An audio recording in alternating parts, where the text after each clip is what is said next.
Hello friends, let's discuss the essay topic that was asked in today's question paper of UPSC 2023 mains. The topic is thinking is like a game. It does not begin unless there is an opposite team. Very interesting topic. So what does it mean?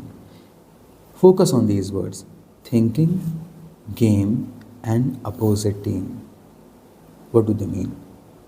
Normally it is believed that to perform this act of thinking, you can perform that in solitude also. Maybe you can do that in your study room, sitting or residing or reclining on your armchair, or maybe in your bedroom, or even you can move far away from civilization, somewhere in Himalayas or deserts in some secluded place, and do those acts of thinking. But this essay topic offers a counterclaim to that, and what it says is that to accomplish this act of thinking, or in fact to even start this act of thinking, that is to have some meaningful thought processes, it is important to have some participants, and it is not sufficient for those participants just to be there and sit like an audience. It is important for them to contradict you. It is important to have in that audience someone who can challenge your beliefs, someone who can say no to what you are saying, someone who can offer a different understanding of reality than yours, someone who can counter your line of thoughts. So your sense of reasoning, your ideas, your beliefs, they constantly need to be challenged by people in the opposite camps if you want to grow, if you want to intellectually grow. And unless that happens, then this thinking would not really have any significance. You may go in seclusion, you can keep thinking, but unless you have an opponent right there in front of you, it does not make any difference. Now, to move forward here, see, so the opponent really needs to be very challenging opponent. He should not be dumb.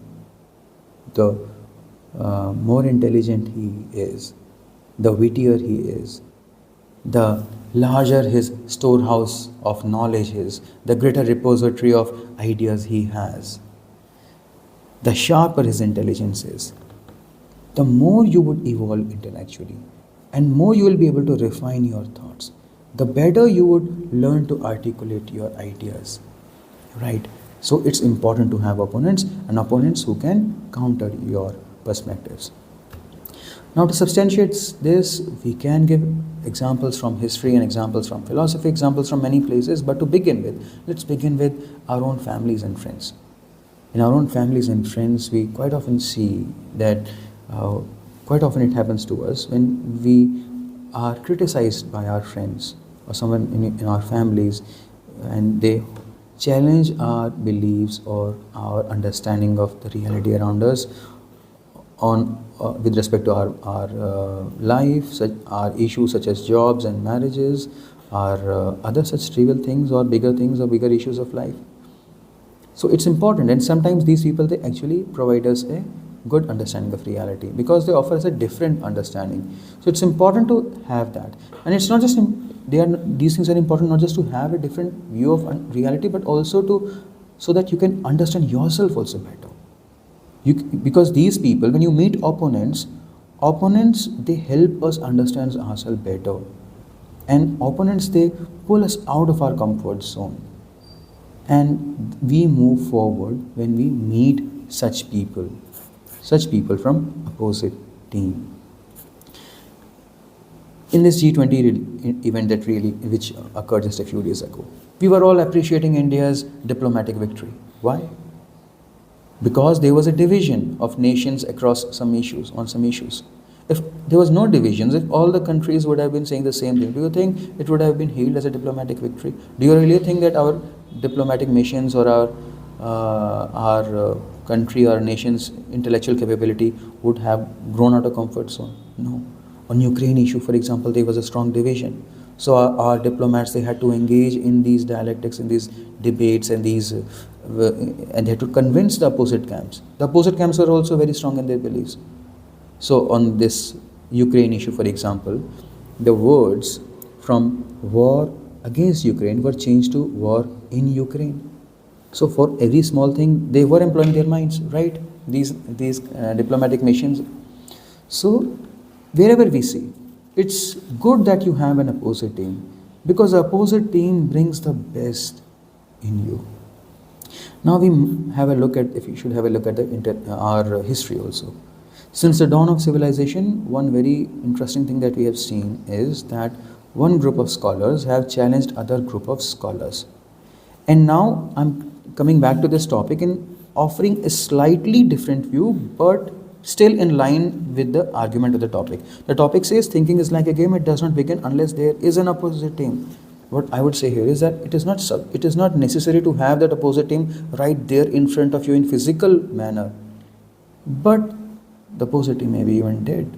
For example, as I said, that in our history, since the beginning of time, we have seen scholars from one generation countering the claims and ideas of the scholars of the previous generation. And this happens in all the disciplines. Like in literature, Aristotle and Plato, they had a great debate.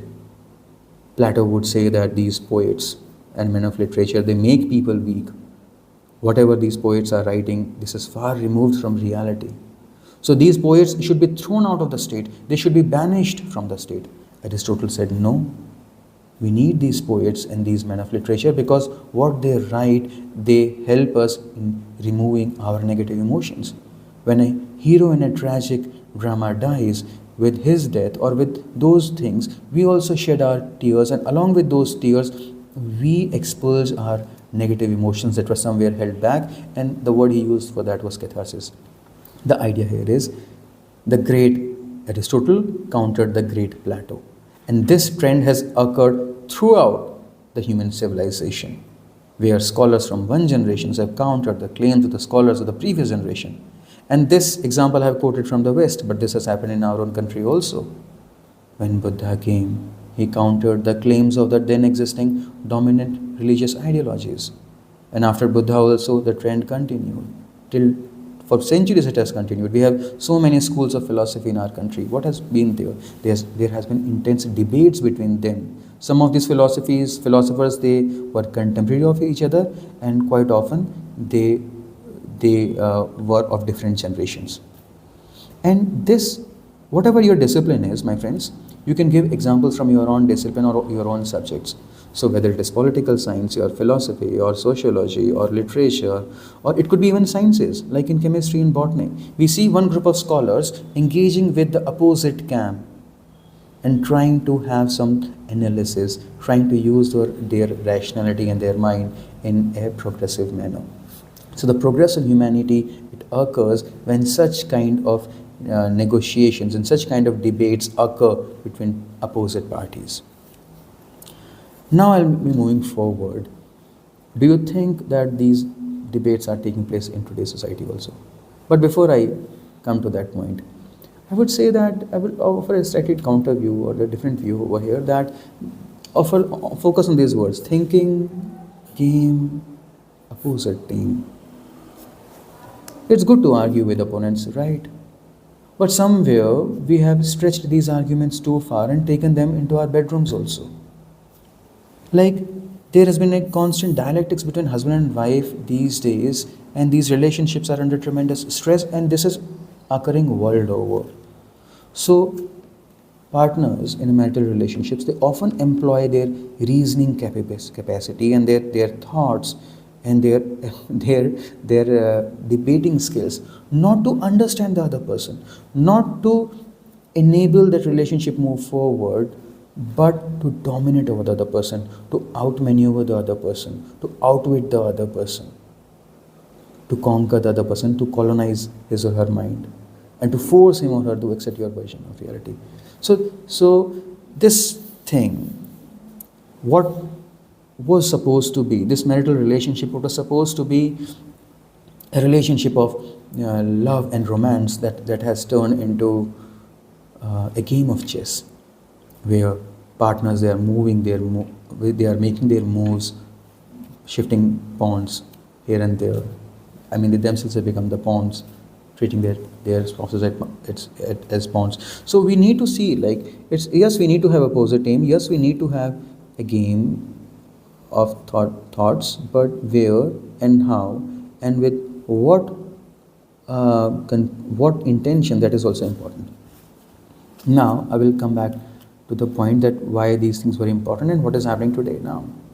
These thoughtful analysis, these engagements of engaging with opposites, opposite teams and opposite view of reality, and the intense debate that has occurred throughout the centuries, do you think is occurring today also? Today when we get up in the morning, the first thing we see is our mobile phones. Throughout the day we are flipping through it, constantly consuming social media, news media, Instagram, YouTube, and all these apps. And all these apps, they employ artificial intelligence, they understand our preferences, they understand our viewpoints, and thus to absorb us, they offer us the same things as we like. So we are offered, the same kind of news media or reports or opinions are given in our recommendations by YouTube and Instagram, to which we already agree. So in this way, we are consuming repetitively same ideas over and over again. What we are not doing is, we are not allowing ourselves to expose to different views of reality, and especially to those views of reality which contradict our views of reality. And what it has turned into, this has turned into a menace, and I would use a term over here, echo chamber effect. That we are constantly listening to our own echoes. It's like you are standing in front of a mirror, looking at your own image, or maybe listening to your own echoes, your own thoughts, your own ideas. When we are constantly listening to our own thoughts, ideas, do you think that there will be any growth? Would there be any intellectual growth? No. The intellectual growth would be hampered. It would be retarded. So this thinking which is taking place today, it's like a solo game. We are engaging with ourselves only, while being trapped in these prison houses and while being trapped in these echo chambers. Isn't it important to move out of that?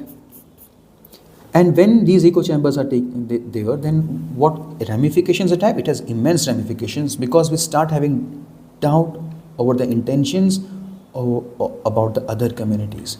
It starts creating mistrust. Social tensions, they start building up just because of this. So it's important to widen your thought processes, to widen your horizons, and expose yourself to those channels, to those people who say things which you apparently don't like. And then try to, if you want to counter them, counter them in a proper way, but at least expose your mind to them. Now, moving forward, in our universities these days, world over, in this academia, what is happening is, some ideologies are dominating. Many universities, they are dominated by one particular ideology. It could be left or right, whatever, or some other ideology, whatever it is. And then they do not allow the other camp to articulate their thoughts or ideas. So someone from the opposite camp, there's someone from the opposite teams, he pops up on the stage, there is this cancel culture that we will not allow you your space, we will cancel your seminar or conference, or we will ban your book, and so on. So this engagement with opposition is not taking place, and this is unfortunately, this trend is also creeping in politics also. So thoughts, we are getting retarded, getting stagnated. So moving forward, friends, we will be moving towards conclusion, and a couple of more ideas if I want to include here. Like one thing which is very popular, one or two lines of Mark Twain which are very popular, which suggests that how important it is to have an opponent which is very smart, and not to engage with opponents who are dumb. So that statement is very popular, where he says, don't argue with stupid people. They first pull you down to their level and then beat you with their experience. I repeat, don't argue with stupid people. They first pull you down to their level and beat you with their experience or with their expertise. So with these stupid peoples whose rational abilities are dwarfed, how would you argue? But again, if I want to counter this statement, I would say that how do you know that someone is stupid or not? What makes you think so? What makes you think that the other person's rational capability is not as refined as yours? Isn't our perception of rationality in itself subjective thing? So again, that's an open debate. I won't open the Pandora box over here, but yes, just that was just to add to your knowledge house. So we can move forward.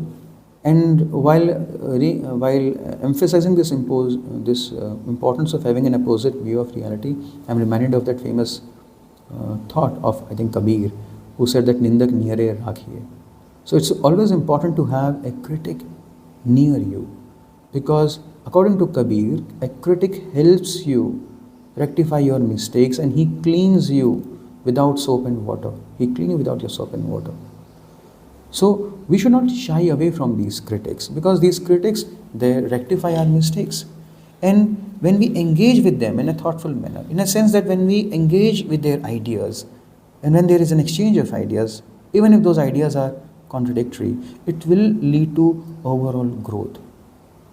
So we are moving towards conclusion. So depending upon what you have written in this essay, you could be reinstating some of the points. And yeah, one more thing, one very wonderful idea that I'm reminded of here, that I often touched in my discussions also earlier, that I will bring in feminism here. आपको कैसे feminism कैसे आ गया? Just 2 minutes.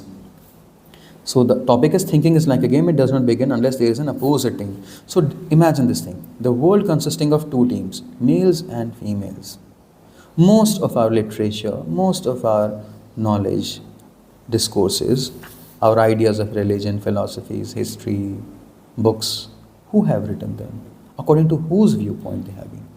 Most of these knowledge and these discourses in humanity, they have been dominated by males, and women, they have not been allowed to, or they have not got an opportunity to express themselves, at least till 20th century.